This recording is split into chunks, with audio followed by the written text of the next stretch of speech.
오늘은 예레미야 26장으로 하루를 시작하겠습니다. 오늘 본문을 통해서 하나님의 말씀으로 받는 지혜라는 제목으로 말씀을 묵상해 보도록 하겠습니다. 제가 말씀을 준비하고 전할 때에 특별히 인터넷으로 방송을 할 때에는 누가 듣고 있는지 또 얼마나 듣고 있는지에 대해서 잘 모르기 때문에 여러 감정이 교차합니다. 또 뿐만 아니라 주일날 설교를 하거나 또 예배를 드릴 때에 이 예배에 참석하면서도 얼마나 설교 말씀을 하나님의 말씀으로 받아들이고 사느냐에 대해서는 제가 다 알 수가 없습니다. 그런데 분명한 사실은 하나님이 말씀하시고 그 말씀을 듣고 순종하는 자들이 있다는 것입니다. 오늘도 이 말씀을 듣는 자들이 있고 또 실천하는 자들이 있음을 확신하면서 하나님의 말씀을 여러분들과 나눕니다. 예레미야가 23년 동안 하나님의 메시지를 전했음에도 불구하고 사람들의 반응은 냉랭했습니다. 아니, 오히려 예레미야를 죽이려고 했습니다. 특별히 본문에서는 하나님께서 예레미야에게 성전 뜰에 서서 메시지를 전하라고 했습니다. 성전 뜰에서 메시지를 전하라고 한 이유는 아마 많은 사람들이 예배하러 모였기 때문에 많은 사람들이 들을 수 있도록 그렇게 하신 것입니다. 예레미야가 전해야 되는 메시지는 3절에 보니까 그들이 듣고 혹시 각각 그 악한 길에서 돌아오리라. 그리하면 내가 그들의 악행으로 말미암아 그들에게 재앙을 내리려 하던 뜻을 돌이키시겠다고 하는 것이었습니다. 하지만 이 메시지를 듣고도 하나님께 돌아오지 않으면 예루살렘 성이 실로와 같이 되고 세상 모든 민족의 저주거리가 될 것이라고 하셨습니다. 이게 예루살렘 성이 실로처럼 된다라고 하는 이 말은 무슨 뜻일까요? 실로는 가나안 땅에 입성한 이스라엘 백성들의 첫 번째 수도였습니다. 그 실로에는 하나님의 법궤가 있었고 또 하나님께 제사를 드렸던 성전이 있었습니다. 그러나 이 엘리 제사장 때에 하나님의 말씀을 가볍게 여기고 말았습니다. 특별히 엘리 제사장은 자신의 자녀들이 하나님을 떠나 살아가는데도 불구하고 그 자녀들을 말씀으로 가르치지 않았던 사람이었습니다. 그런데 그 실로에서 여호와의 법궤가 블레셋에게 빼앗겨 버리고 맙니다. 그리고 그 결과 실로라고 하는 도시는 파괴되었고 따라서 이스라엘 백성들에게는 이 실로라고 하는 지역이 하나님의 영광이 떠나버린 장소라고 각인이 되어 있었습니다.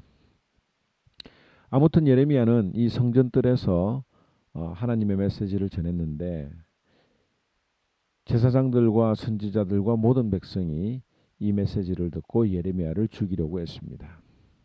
그랬더니 예레미야는 자신이 죽어도 상관은 없지만 당신들이 내가 죽은 그 죗값을 받게 될 것이라고 했습니다. 14절 말씀에 보면 보라 나는 너희 손에 있으니 너희 의견에 좋은 대로 옳은 대로 하려니와 너희는 분명히 알아라. 너희가 나를 죽이면 반드시 무죄한 피를 너희 몸과 이 성과 이 성 주민에게 돌리는 것이라. 예레미야는 담담했습니다. 자신을 죽이려고 했던 백성들 앞에서 너희들이 나를 죽이는 것은 좋지만 그 죄값은 반드시 치러야 할 것이라고 담대하게 말했습니다. 그런데 이 말씀을 들었던 사람들 중에 이 예레미야의 메시지를 하나님의 말씀으로 받은 자들이 있다고 하는 것이죠. 16절 말씀 한번 볼까요? 16절에 보면 고관들과 모든 백성이 제사장과 선지자들에게 이르되 이 사람이 우리 하나님의 이름으로 우리에게 말하였으니 죽일 만한 이유가 없느니라. 예레미야의 메시지를 하나님의 말씀으로 받아들인 자들이 있다고 하는 겁니다. 목사가 설교를 할 때에 하나님의 말씀으로 받는 자들이 있습니다. 그리고 하나님의 말씀으로 받는 자들에게는 생명이 있습니다. 그런데 문제는 누가 진짜 하나님의 말씀을 전하는지 잘 모른다는 점이죠. 모든 목사들이 자신들은 하나님의 메시지를 받았다고 강조하면서 복음을 전하고 있기 때문에 그렇습니다. 그래서 수많은 이단들이 설치게 되는 것이죠.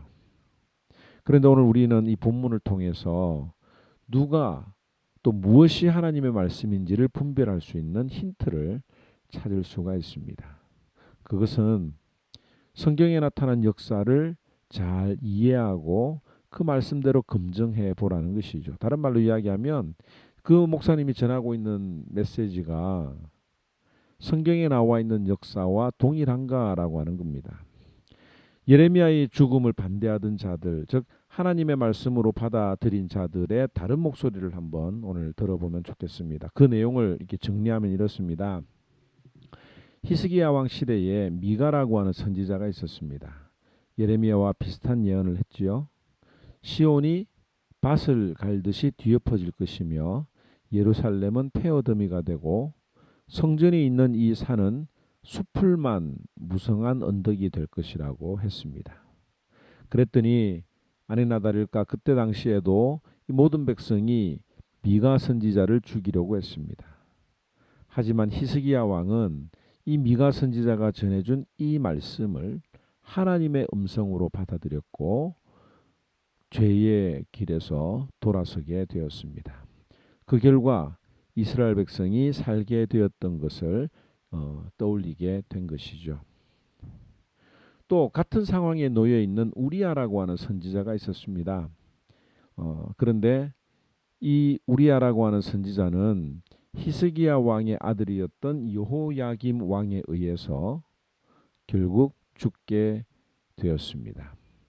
우리야는 이 여호야김 왕을 피해서 애굽으로 도망을 갔는데 여호야김 왕이 사람을 보내어서 애굽에서 결국 그를 죽였던 일도 생각을 했던 것입니다.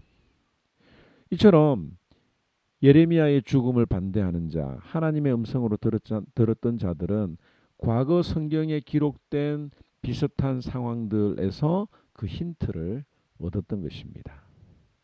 우리가 성경을 많이 알아야 하는 이유는 어떤 일을 만났을 때에 과거의 신자들은 어떤 삶을 살았는지 성경 역사를 통해서 지혜를 얻을 수가 있기 때문이죠. 과거 성경에 기록된 일이라면 지금 오늘날에도 일어날 수 있다고 하는 것을 깨닫는 것입니다.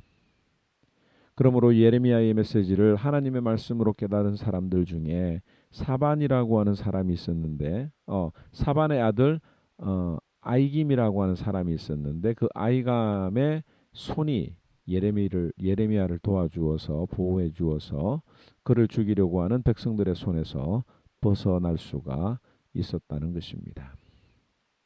오늘 이 본문을 통해서 이런 생각을 해봅니다.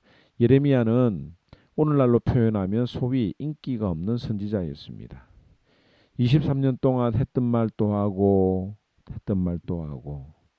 또 그 했던 말들의 내용이 사람의 기분을 좋게 하는 것이 아니라 죄인인 것을 거듭 강조하기 때문에 사람들에게 미움을 받던 선지자였습니다.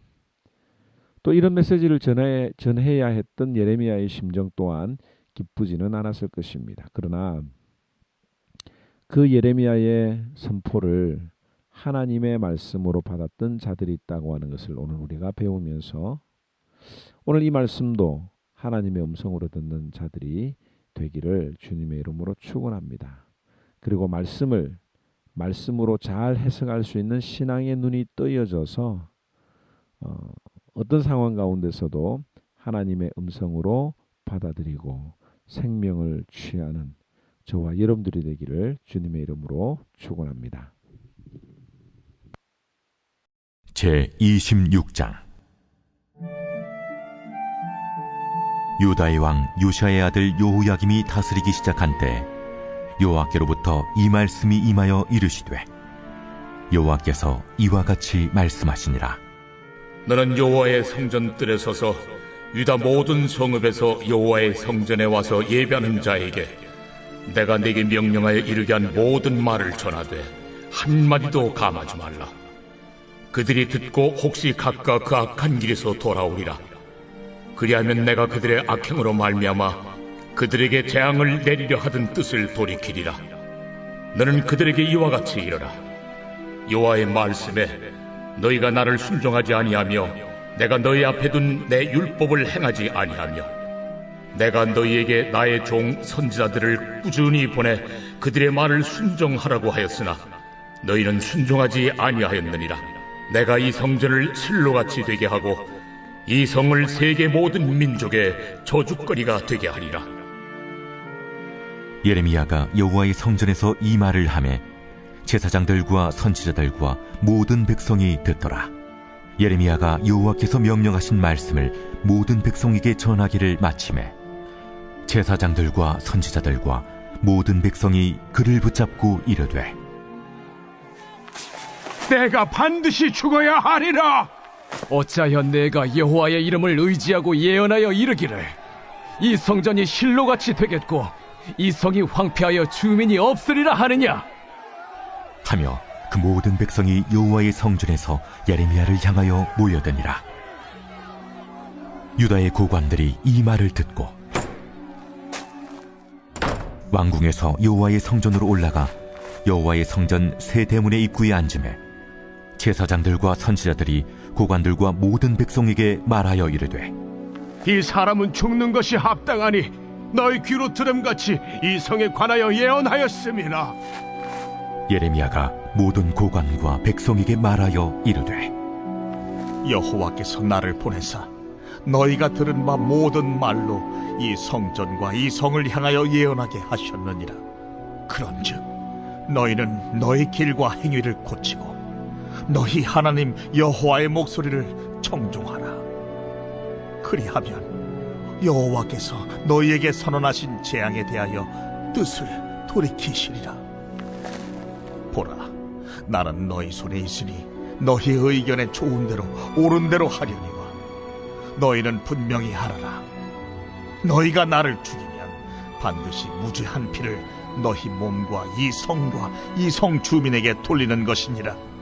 이는 여호와께서 진실로 나를 보내사 이 모든 말을 너희 귀에 말하게 하셨습니다. 고관들과 모든 백성이 제사장들과 선지자들에게 이르되 이 사람이 우리 하나님 여호와의 이름으로 우리에게 말하였으니 죽일 만한 이유가 없느니라. 그러자 그 지방의 장로 중 몇 사람이 일어나 백성의 온 회중에게 말하여 이르기를 유다의 왕 히스기야 시대에 모레셋 사람 미가가 유다의 모든 백성에게 예언하여 이르되 만군의 여호와께서 이와 같이 말씀하셨느니라. 시온은 밭같이 경작지가 될 것이며 예루살렘은 돌무더기가 되며 이 성전에 사는 산당의 숲과 같이 되리라 하였으나 유다의 왕 히스기야와 모든 유다가 그를 죽였느냐? 히스기야가 여호와를 두려워하여 여호와께 간구하매 여호와께서 그들에게 선언한 재앙에 대하여 뜻을 돌이키지 아니하셨느냐? 우리가 이같이 하면 우리의 생명을 스스로 심히 해롭게 하는 것이니라. 또 여호와의 이름으로 예언한 사람이 있었는데 곧 기란 여아림 스마야의 아들 우리야라. 그가 예레미야의 모든 말과 같이 이 성과 이 땅에 경고하여 예언하매 여호야김 왕과 그의 모든 용사와 모든 고관이 그의 말을 듣고서 왕이 그를 죽이려 하매 우리야가 그 말을 듣고 두려워 애굽으로 도망하여 간지라. 여호야김 왕이 사람을 애굽으로 보내되 곧 악볼의 아들 엘라단과 몇 사람을 함께 애굽으로 보냈더니 그들이 우리야를 애굽에서 연행하여 여호야김 왕에게로 그를 데려오매 왕이 칼로 그를 죽이고 그의 시체를 평민의 묘지에 던지게 하니라. 사반의 아들 아이감의 손이 예레미야를 도와주어 그를 백성의 손에 내어주지 아니하여 죽이지 못하게 하니라.